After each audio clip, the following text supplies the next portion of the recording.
Hi everybody, and welcome back to another edition of Beyond the Cage here on MMA World and MMA UK. Once again, I am your host, Jim Graham. Joining me live today, we have a very special guest. He is currently a UFC fighter, fighting in the middleweight division. He has an undefeated professional record at 10-0, 2-0 inside the octagon, and he will be also making his first ever main event fight in the Ultimate Fighting Championship when he steps into the cage against former light heavyweight champion of the UFC and the Dragon, Machida, at UFC Fight Night Belem, which will take place Saturday, February 3rd, down in Belem, Brazil. Again, that's the main event of the evening, five-minute rounds in the 185-pound division. Super excited for the bout. Eryk is one of the up-and-coming fighters in the middleweight division, taking on a long standard in the UFC, not just at middleweight, obviously, as I mentioned, a former 205-pound champion as well. I'm going to discuss with him, obviously, about that fight, some other things going on with him in his career. Obviously, he just fought back in December at UFC Fresno, so we're going to invite Eryk on the show here.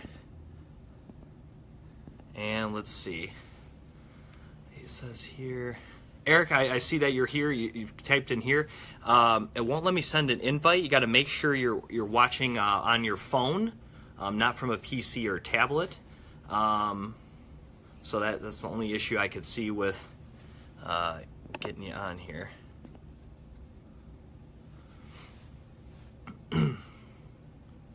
So if you are from a phone, that's awesome. Maybe just try, like, watching from... Okay. Oh! All right. Just remember to turn your phone sideways when you accept the invite. All right. How you doing, Eryk? Doing awesome. And yourself? I'm doing all right. Everybody, this is Eryk Anders, UFC middleweight, taking on Machida on Saturday, February 3rd on Fox Sports 1. And Eryk, how was obviously we just had the holidays. How was your holiday season and New Year's and all that? Man, it was awesome. I actually got a chance to, my wife is Brazilian, so, we did Christmas down there in Brazil with her family and New Year's as well. Was that the first time you had been to Brazil, or had you been there previously? Nah, that was my first time. What was it like spending the holidays down in Brazil, obviously, instead of up here in the United States? Man, it was nice and warm, It's summer down there now, so, I really appreciated the warm weather. I really enjoyed the climate. The people were really cool and friendly, and got to do a lot of training with some high-caliber folks down there in Brazil. So, I had a great time.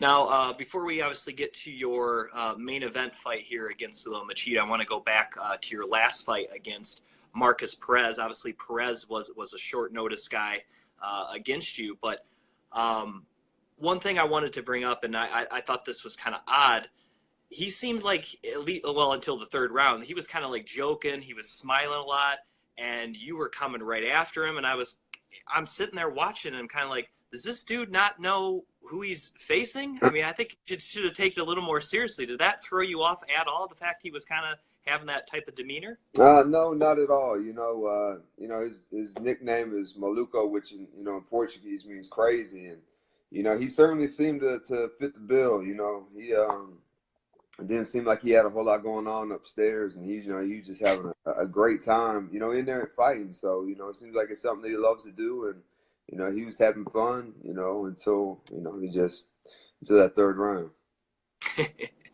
Now, obviously, you didn't get the finish, but you have to be pretty happy with the performance. I mean, you seem to be able to do what you wanted to do in that matchup. Yeah, they say it's a short notice fight, but man, he had over a month to prepare for the fight, so I'm not really sure. Yeah, it wasn't a full 8 weeks, but it's still at the same time, a month, in my opinion, is plenty to get ready for a fight, especially if you're in the gym and constantly training and whatnot.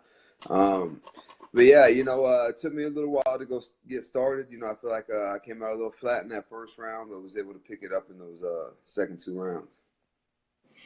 Now, obviously, your first fight in the UFC, you got a quick knockout. So this fight, you were able to go the full 15 minutes in the UFC. That make you feel a lot more comfortable, going that amount of time, being in the UFC, it being on the main card, to kind of settle in for a guy that is younger in his career, that was only your 10th pro fight? Man, I've gone 25 minutes before. I've gone 5 rounds. So, there's always confidence in my preparation. I know I'm in shape. I know I'm ready to go, regardless of how, the pace of the fight or how the fight goes and whatnot. So, I don't think he was ready to go 15 minutes, the full 3, but, I'm always ready to go. Definitely trying to get him out of there, get a finish, but, not going to be able to knock everybody out in, 2 minutes in the first round. So, I just always make sure that I'm prepared.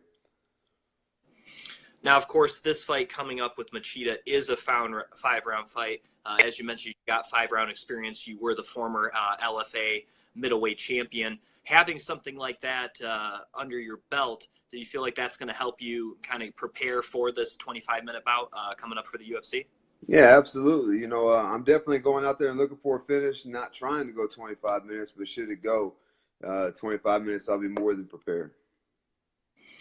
Now, look, I was on your Instagram, and this will lead into a serious question, but it'll be a little joke question first. I saw you had a picture with Stephen Thompson. Mm-hmm. I'll get to Stephen in a moment, but you're wearing a Vegeta Dragon Ball Z rash guard.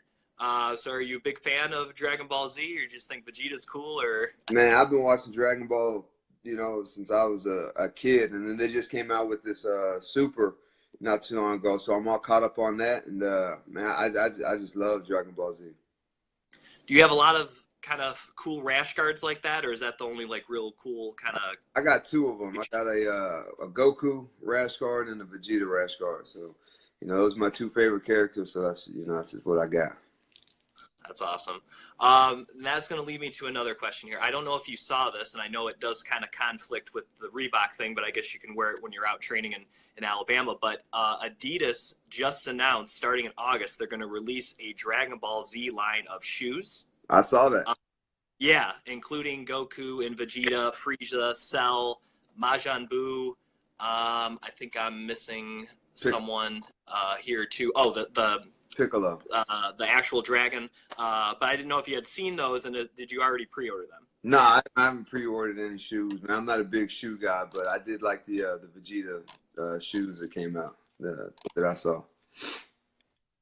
All right, and obviously with training with Stephen Thompson, as kind of it takes one of my questions. Obviously, he's bringing in to try to mimic Lyoto Machida, right?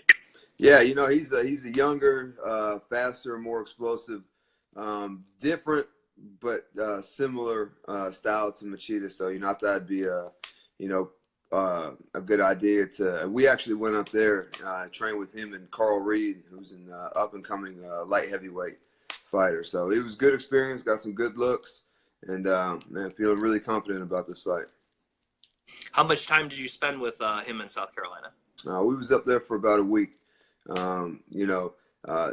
Time really isn't on our side right now, so a week is about all the time we had, and then we got to get back down here, finish with the game plan and honing in on the little things. Do you feel that in this fight, that's going to be the biggest thing for you to look out for him, is kind of that in and out movement, that explosiveness that he just kind of comes out of nowhere? Do you feel like that's the biggest thing that you're going to have to counteract in this matchup against him? Yeah, Lyoto's a seasoned vet. He's fought the who's who in mixed martial arts over the last several years. I remember watching him when I was in college. So, he really hasn't changed much in his last fight. So, kind of expecting Lyoto to be Lyoto. I think he tries to lull people to sleep, and then he, boom, explodes on them. And I think that, I'm going to have to be patient, stalk him, and not chase. Otherwise, you get the Ryan Bader treatment. Right. Yeah, absolutely. Now, obviously, you're taking on Machida in Brazil. You're probably going to get booed and those nasty chants that they like to yell in Portuguese. Do you relish that, taking on the hometown guy, or is that something that, it is what it is? Yeah, and that's part of the reason why I called out Machida. It's his hometown. It's in Brazil. There's no place on this earth that's more hostile than, Brazil. So, I think, it really gets me going, man. It's kind of hard to be flat and not motivated to fight if people are telling you that they're going to kill you. Right, absolutely. Now let's see. I think we had some. Oh, I wanted to ask you about this. Obviously, you're a former football player. Used to play for Alabama. Obviously, Alabama won another national championship. I'm sure you're pretty happy about that. But they probably had to get you a little scared, right? Because at halftime wasn't looking good. They bring in the backup quarterback who was able to turn things around and obviously get the victory. But what were you on kind of a roller coaster emotions there watching that football game?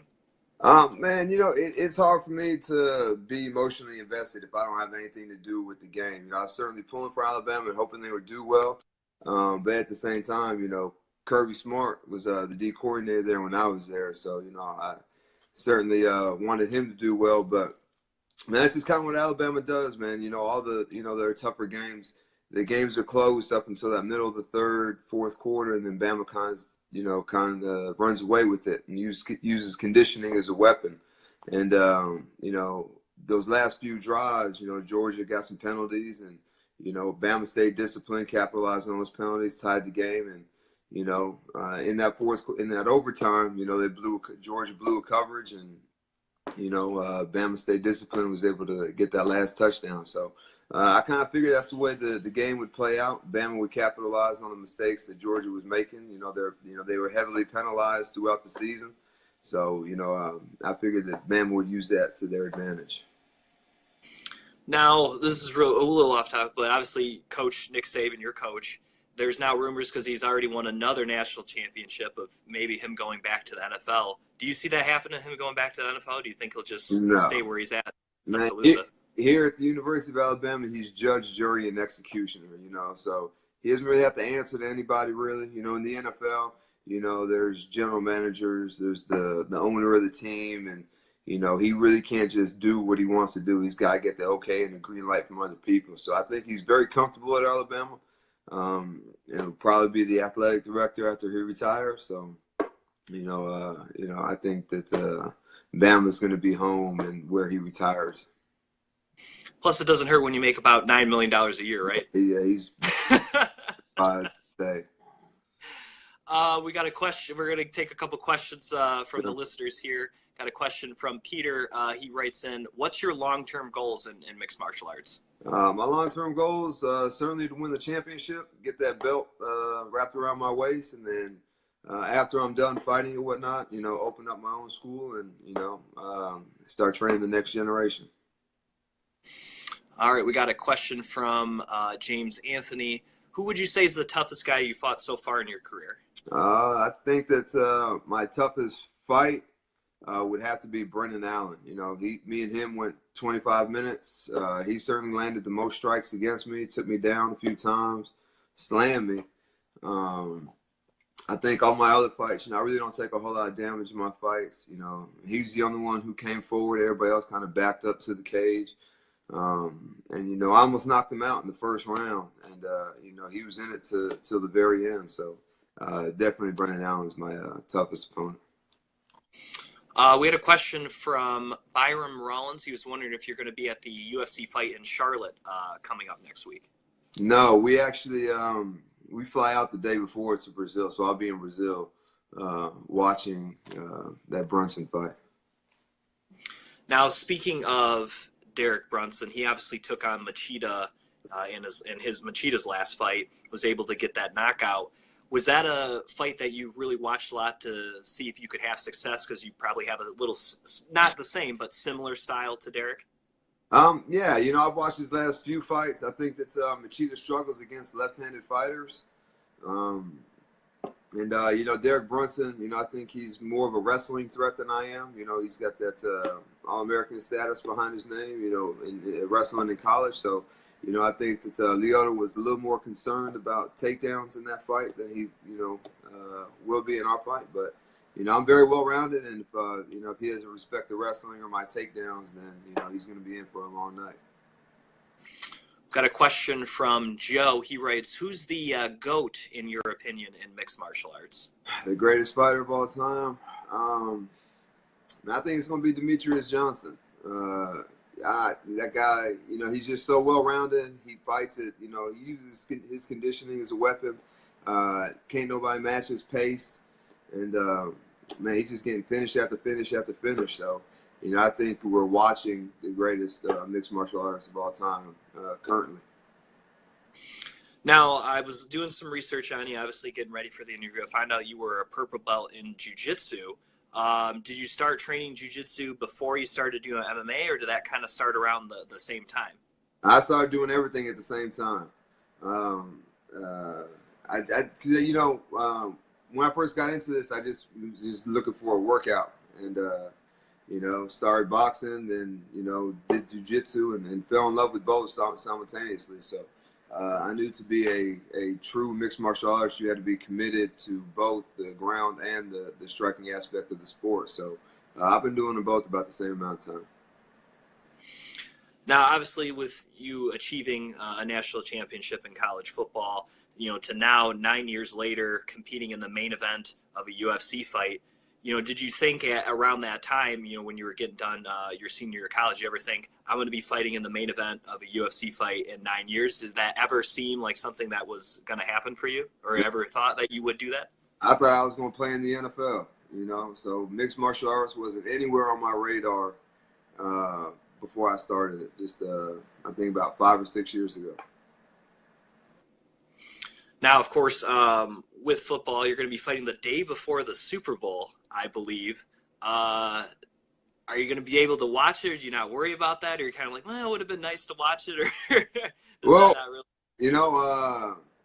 I'd really like to watch the Super Bowl this year. I think I want to see who makes it. I think the Super Bowl and championship games are really interesting because that's when everything's on the line, all the marbles are on the line. So, guys certainly play with a different fire in those championship games than they do during the regular season. I feel like, especially in the NFL. So, if I'm not on the plane and I'm in a place to go to watch it, then I will. But I'm not gonna I'm not gonna hold the plane up to watch. Right.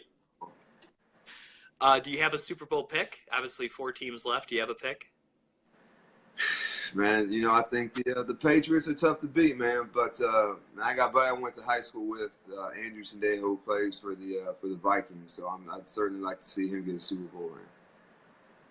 It's hard for me because I'm a Packers fan, so it's hard for me to outwardly root for the Vikings. But I do like Case Keenum. I like the story of him doing the 2,500 virtual reps and coming in, not even being a starter this season. I like the story. But Tom Brady's such a great player. It's hard to kind of pick against him and the Patriots because they seem to do every year. But I'm kind of torn between those 2 teams. I probably would pick the Patriots, though, if I had to pick one. I think the Patriots, and I hate to say this, but I think the Patriots are almost a shoo-in. They're playing the Jaguars, who kind of came out of left field this year. But and then they did beat the Steelers pretty convincingly. But man, I think with the combination of Bill Belichick and Tom Brady, man, they're very difficult. But I'm hoping Andrew Sandejo gets him the Super Bowl ring this year.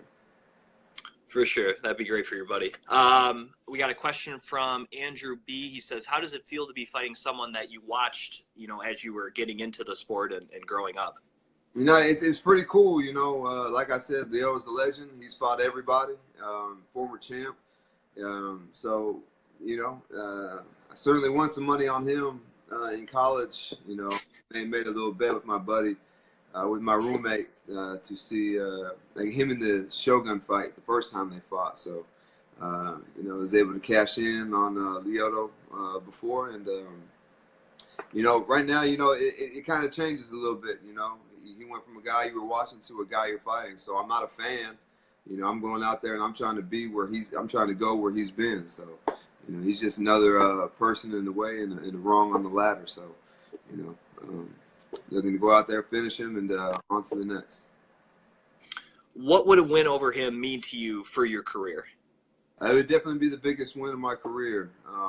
But, the next fight is always the biggest win and the toughest opponent, So I'll enjoy the win for 24 hours, and then, we'll try and find another fight as soon as possible. Now, currently in the UFC's top 15 rankings, you are unranked. Machida sits at 13. So a win over him, you have to obviously be in the top 15. But is that something you worry about where you're ranked at all? I mean, not really, but at the same time, like if I want to fight tougher opponents and move my way up the ladder, then eventually that number is gonna have to get put next to my name. So, does the actual number where I'm at mean anything to me? No, but I certainly want to see that the C next to my name. So, go 15, 14, work our way up the ladder, and up until that C is next to my name. Now, speaking of your division, the middleweight division, obviously there's going to be I guess, I don't know if they're calling it an interim fight. I'm not really sure what tag they're putting on, but it's supposed to be Robert Whitaker against Luke Rockhold. It's now going to be Luke Rockhold against Yoel Romero. Still a fantastic fight, but what are your thoughts on that matchup between Rockhold and Romero? I think the Rockhold's going to get knocked out. I think his chin is suspect. David Branch kind of wobbled him a little bit in their last fight. And I just think that Yoel Romero's a whole nother animal compared to the guys that he's fought so far. So I think Yoel Romero will, finish Rockhold. As long as he doesn't get submitted, as long as Rockhold doesn't get on top of him, striking, I don't think that he can strike with him. And I don't think that he's got anything on the ground. If Rockhold's on his back, I think he's, in a lot of trouble. And obviously, what do you think about the champion, Robert Whitaker? Obviously, he had a really great performance against Romero to capture the championship. He kind of was injured after that fight. Now he's injured again. But overall, what do you think about him as the middleweight champion? I think Robert Whitaker is a fantastic fighter. I think he's difficult to beat. He's unorthodox. He moves a lot. He cuts angles really well. And he's very difficult to take down. And when you take him down, he pops right back up. So he's the champ for a reason. And, he'll probably hold the belt for a little bit. Now, of course, I know you're not looking past Lyoto Machida, but are there already people that you have on your radar afterwards, win or lose, against Lyoto? I'd like to fight David Branch. I know he's supposed to fight Romero in Orlando, but that's no longer happening. So I've been more than happy to step in and fill those shoes. Now, of course, one thing I know a lot of fighters, and it seemed to catch on more when they're kind of out of fight camp, is doing a lot of like grappling type tournaments. I've seen Ben Henderson starting to do some. You obviously see guys transitioning like a Gary Tonin and stuff like that. Have you ever thought about doing one of those high profile like grappling tournaments like EBI or a Polaris or a Fight to Win or anything like that? I'm actually a purple belt world champion. So in the meantime, in between fights, I always try to find ways to compete. Obviously, like boxing and combat stuff is out just because of the potential for injury. But I'm always trying to do jiu-jitsu tournaments, and so yeah, I'll do an EBI or whatever. Just send me the invite, and I'm there. So when you're not training MMA or jiu-jitsu, any other form of martial arts, what does Eryk Anders do on a typical, let's see, we got Friday night. What does Eryk Anders do on a typical Friday night? Man, if I'm not hanging out with the kids and, chilling, I'm in the room. I'm a big movie guy. So, in between fights, I'll go fill up the bucket of popcorn and catch movies. Obviously, what were some movies that you've seen recently? I watched Suburbicon last night, a little Matt Damon movie. Hangman with Robert De Niro. That's all I can think about the top of my. I just finished that Bright movie with Will Smith. Okay. I was watching that while I was doing my. I watched that while I was doing my fasted cardio in the mornings. And there's like 2 or 3 other movies that I watched here recently. So, I'm a big movie fan. I watch like 30 minutes here, 30 minutes there. So, Friday nights is really like the only night that I get to like sit down and watch a whole movie all the way through. So I usually try to find like a cartoon or something to watch with the kids Friday nights. Did you see Star Wars: The Last Jedi? I did. I feel like who owns Star Wars now? Disney? Disney bought? Yes.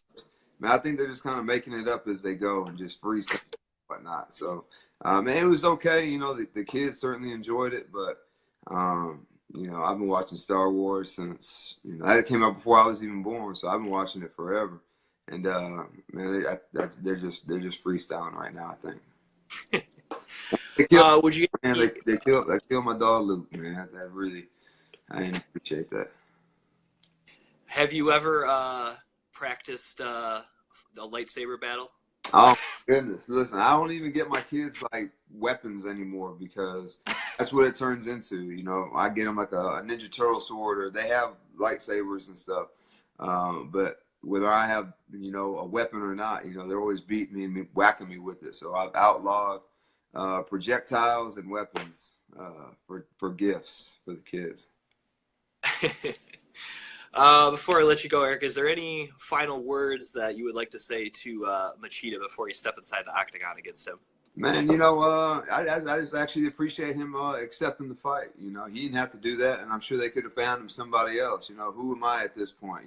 So maybe he's looking, maybe he thinks it's going to be an easy win or whatever. But I certainly have other plans in mind, and look forward to touching that chin here in a few weeks and putting him to sleep.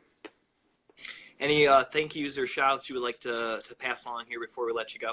Yeah, absolutely, man. Thank you to everybody at Spartan Fitness, the gym that I train out of, for especially my training partners for sacrificing your time and your body. It's not always easy, and Infinite CBD, Try One Cryotherapy, and EW Motion Therapy.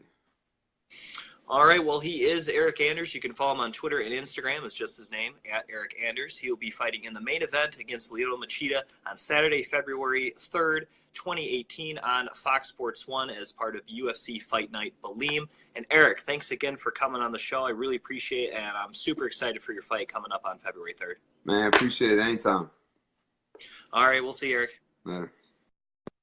Once again, that was UFC fighter Eryk Anders right here on Beyond the Cage as part of the MMA UK and MMA World broadcast team. I am your host, Jim Graham. You can follow me on Twitter @JimGraham. Thanks to everybody that watched and wrote in for questions. I appreciate that, and we'll see you next time here on MMA World. Goodbye, everybody.